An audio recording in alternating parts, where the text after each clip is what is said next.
Ayan, for today's video mga idol, andito na naman po tayo sa ating kusina mga idol. Tayo pa magluluto na naman po tayo ng ating mga ulam. Gisahin po natin ang luya mga idol. Ayan. Alam nyo na po ba kung anong lulutuin ko mga idol? Kasi may luya. Siguro hindi nyo maulaan ano. Ayan, mamaya maulaan nyo mga idol. Ayan. Sunod natin ang A few moments later. bawang mga idol. Ayan. Mikos-mikos din natin siya mga idol. Masarap ito mga idol. Baka sabihin nyo, tinola. Magaling kayo pag naulaan nyo po mga idol yung aking dinuluto. Sunod na po natin ang sibuyas mga idol. Ayan. Para goods na mga idol. Para sabay-sabay na silang maluto mga idol. Ayan. Mikos-mikos lang natin siya mga idol. Ilalagay na po natin yung ating lulutuin mga idol. Ito na. Pusit mga idol. Yun. Ayos na ayos mga idol. Ano? Kala nyo tinaulan. Hindi. Pusit yan mga idol. Ayan. Mikos-mikos lang po natin siya mga idol. At siyempre, lagay na po natin yung kanyang sahog na gulay mga idol. Yun. Para goods na siya mga idol. Nakita nyo? At siyempre mga idol, paminta, dalawan sa silang. Pamintang durog. Para medyo may anghang siya ng konti mga idol. At siyempre, bago nice. Mga idol, lalagyan po natin siya ng sili mga idol, 3 piraso, labuyo, yun. Para masarap yung ating lulutuin. At siyempre po mga idol, lagyan na po natin siya ng A few moments later. tuyo, pangpalat mga idol. Ayan. Para goods na siya mga idol. Ayan. Sabihin nyo maalat, hindi maalat yan mga idol. Ayan. Takpan po muna natin siya mga idol. Yun.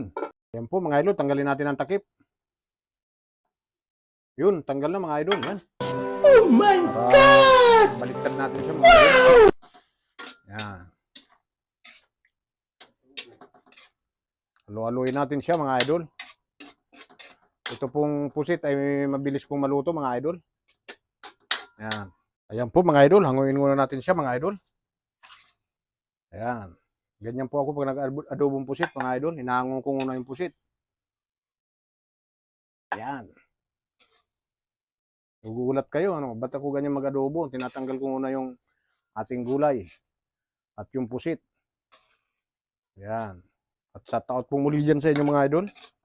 Nakapagluto na rin po ba kayo? Kung hindi pa po, magluto na rin po kayo mga idol para sabay-sabay na po tayong kumain. At para pag nag-upload tayo ng video, busog po tayo, di ba mga idol? Ayan, naisip natin yung mga video na i-upload natin ay tama, di ba? Ayan. Ayan po mga idol, lagyan natin yung gata. Ayan. Adobo sa gata mga idol ang ating gagawin mga idol dito sa ating pusit mga idol. Ayan. At haluin po muna natin siya para hindi po siya makulta, di ba? Ganyan po ako pag nag-adobo sa gata. Ganyan muna natin siya. Ayan. At pag lumapot na po, ilalagay na natin yung ating inulog kanina na pusit at gulay. Ayan po mga idol, malapit na po siyang kulo. Lalagay na po natin yung kaninang dinanggal natin kanina na pusit saka yung gulay. Ayan, kumukulo na po mga idol, lagay na po natin yung ating pusit kanina mga idol. Saka yung gulay na. Ayan. Para goods na siya mga idol. Ayan. Kita nyo? Ayan, ang ating recipe mga idol. Napakasarap na. Sana Siyempre, lalagyan po natin ng, kaya nga, A few moments later. adobo, lagyan natin ng suka mga idol. Ayan. Goods na yun mga idol. At siyempre, bago natin makalimutan, lagyan na po natin siya ng ating paboritong magic sarap. Ayan. At goods na yan mga idol. Luto na yan. Mabilis lang maluto yung pusit. Ayan po mga idol, yung ating finished product ng ating adobong pusit.